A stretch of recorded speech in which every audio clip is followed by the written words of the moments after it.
What's up? First men's Bible study at Freedom Church. He said, be watchful. Say watchful. He said, stand firm in your faith. Say stand firm. He said, act like men. He said, be strong. And let all that you do be done in love. Where were you at on that one, huh, guys? Huh? I'm glad that you're here because would you guys agree that we need role models? We need role models in our church. We need role models in our community. We need role models. I got 3 kids. I got 2 boys and a daughter, and they're growing up. And let this just set in for a second. You're in a position, you're in a role, and you are modeling for them what it looks like to be a man. My kids grow up seeing you guys every single week, and so they're going to look at you, and they're going to see you're going to contribute to what biblical manhood looks like for them. My sons are going to grow up, and you're going to be their uncles. You're going to be the ones that say, hey, I want to be like you when you grow up. That's what they're thinking. My daughter's growing up, and she's going to compare other guys to guys like you. How wild is that? We need role models. I grew up with 3 role models in my life. I grew up in the 80s and the 90s, and my first role model growing up was Mr. T. Any Mr. T? Man, just bad A dude, right, with a mohawk. Homeboy had 25 pounds of jewelry around his neck, but he was still a man. That jewelry was not, we didn't count that against him. That was manhood right there. He used to tell me on my favorite TV show, he would say, be somebody. You remember that? Used to want to be Mr. T when I grew up. Another role model that I had growing up was one of my favorite cartoons. Any He-Man fans? Remember He-Man? Come on, He-Man. Even with the loincloth, right? And the knee-high boots and the pixie cut. Dude, homeboy with his giant sword. I have the power, remember? This guy was, even as a cartoon, he was somebody who demonstrated manhood to me. It's like, this is what manhood looks like, right? And then I had another role model, and I'm not talking about WWE. Anybody remember WWF? Come on, any Hulkamaniacs in the house tonight? April 1st, 1990. It was April 1st. It was April Fool's Day when the Hulksters lost to, who was the dude with the makeup? Remember that? Ultimate Warrior. I might have shed a tear when he lost at the WrestleMania number 7 there. Thought it was an April Fool's joke. And he used to tell me, right? Say your prayers, eat your vitamins. Remember that? These are role models that I grew up when I see these guys, and that was what I really said, this is what manhood looks like. Even if you're wearing makeup, Hulk Hogan, you're still, even if you're in those short shorts, He-Man, you're still a man. Even if you got jewelry, Mr. T, you're still a man. This manhood was kind of defined. But you know who I didn't grow up seeing as a man, believe it or not? And I'm not going to blame my church. I didn't see manhood really exemplified, and I'm not going to blame my Sunday school. But I didn't grow up thinking about Jesus as being the ultimate sign of manhood. I didn't grow up seeing Jesus as being like, this is what biblical manhood looks like. And I don't blame my church. I don't blame my parents. You know who I blame? I blame Blockbuster Video. Back in the 90s, there was this incredible establishment.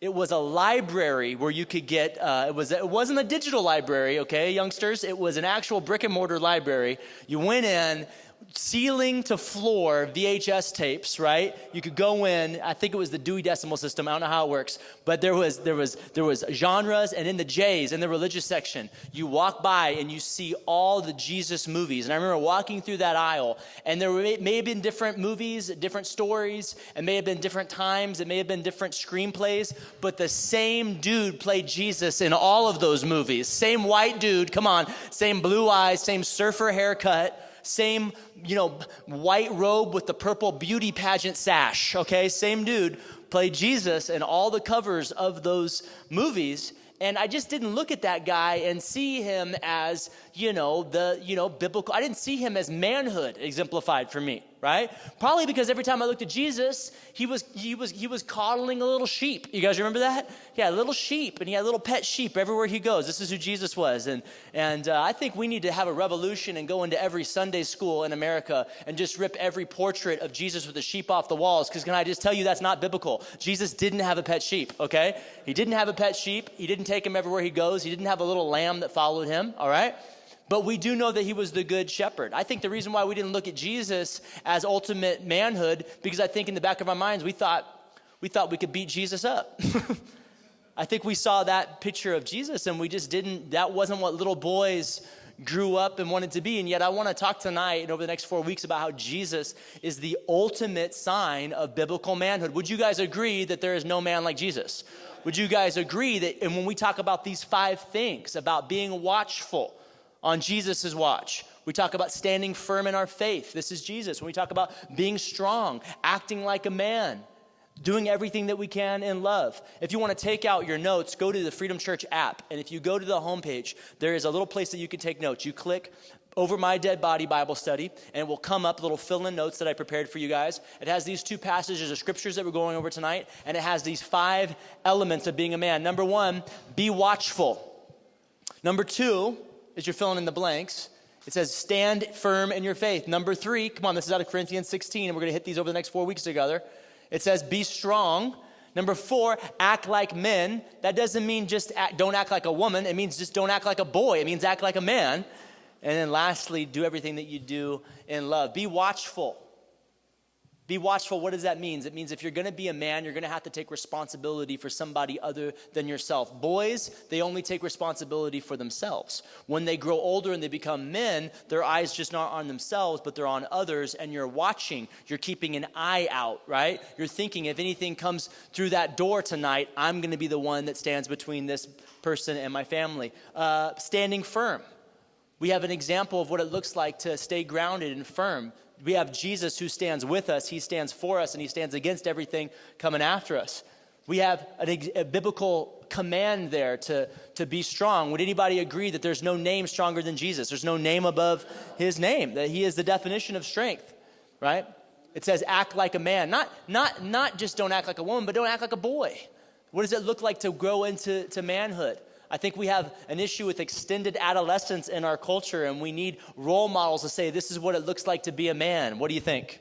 And then lastly, let's guard our motives. Do everything that we do out of love, because men don't respond in fear. Men respond in faith.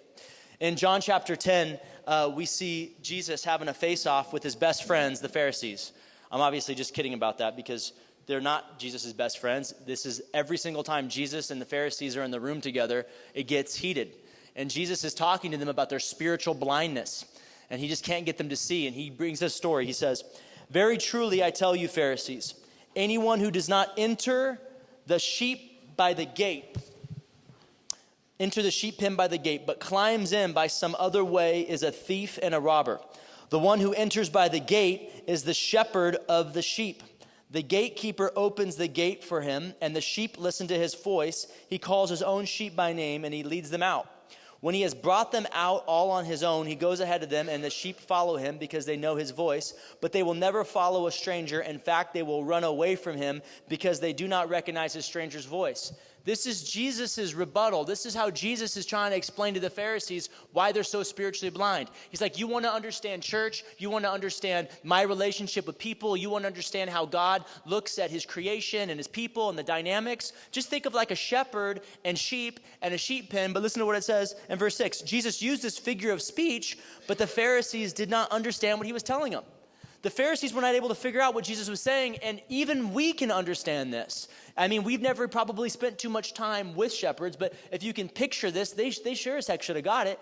If you think about a shepherd, and they're out in a wilderness area, and they have a flock of sheep, their job is what? To protect those sheep, to make sure they find pasture, right? To care for those sheep. And if you think about the terrain, we're not talking little house on the prairie. In 1 Samuel chapter 16, when David was defending the sheep, what were the predators that were coming after David's sheep? Do you remember? Lions, what else? Bears. Okay, so don't think this is not just out on some meadow over here. We're talking about the sun's going down, it's getting dark, and the shepherds in the area who have their sheep out there grazing, they're thinking, I gotta keep my sheep safe. I gotta protect them, and I gotta make sure they have what they need to care for them. And so they go over to a sheep pen. Now, back in this time, they would have had communal sheep pens. They would have had sheep pens that were probably 3 or 4 feet high, stacked with rocks. They would have been really large, different sizes, but semicircles that come all the way around to the front with a little opening in the front. And all the shepherds in the area, no matter where the sheep grazed, they would bring them to these communal sheep pens, because it was those places where all the shepherds would keep their sheep at night to keep them safe. So they would bring them over, they'd bring them in through that gap in the front, and they would line them all up in there, and they would all be commingled with all the different types of sheep and different sheep that belonged to different shepherds. After they were in there and they were safe because they had that barrier around them, then they would lay leaves and they would lay branches over the top, because like what Jesus says, the one that comes over the edge, the one that kind of tries to climb in and go through the top and doesn't come through, that's the thief, right? That's the rob. He says in this that there's somebody, I just read it, I don't know if you caught it, but who is the watchman or the gatekeeper. The NIV translation says gatekeeper. Another translation will say the watchman. Remember, the biblical principle number one of being a man was to keep watch. You see, what Jesus means by the watchman or the gatekeeper is that he is the good shepherd. He is looking over all, but he also needs us to partner with him in the work of caring for and leading and protecting other people. Are there any men in the house tonight? You know what I'm talking about? You can't just sit out. You're not just a sheep in a sheep pen. Though we hear his voice and we follow him, we're also invited to partner with him in leading and protecting and guiding and serving his cause. He's enlisted you not just to be a sheep, but to be a leader or to be a mini shepherd. He says, I am the good shepherd, but I have these other shepherds that are showing the other sheep where to go. This is what responsibility looks like. This is what it looks like to keep watch. Turn to the person next to you and say, keep watch. To keep watch. So the sheep would come in, and then the shepherds would be outside, and they would call their names, right? The next morning, when they would wake up, the shepherds would go out on the hillside, and they would call the names of the sheep. And there might be 4 or 5 different shepherds out there on the hillside, but they would call the names of the sheep, and the sheep would come out, and they would follow what? The voice of their shepherd. They knew their shepherd's voice. And so they would follow and they would go line up. So the communal sheep pen, they could be there. It's kind of like how there's a global church, right? Come on, there's a global church, capital C church, and then there's many churches, right? There's churches all around, different varieties and different types. We all have one shepherd. We have one senior pastor. We have one creator. We have one God, right? We have one Lord. His name is Jesus. In this area, though, where they're all kind of gathered together, this is where they were kind of kept safe. Now, the rocks were provided for. We knew that there was lions. We know that there are bears. We know that there are predators out there. And then there's the role of the shepherd and the watchman. But what we didn't talk about was we didn't talk about the gate. Because the only area that was vulnerable to get into the sheep pen was that gate. Because you may be thinking in your mind, you know, some sort of hinge mechanism with a swing gate that closes, but that's not how it works. Remember, it's just a stack of rocks that was protecting the intruders. The gate, the gate at the front, do you know how the gate worked? Do you know what stopped anything from coming through the front door or from going out?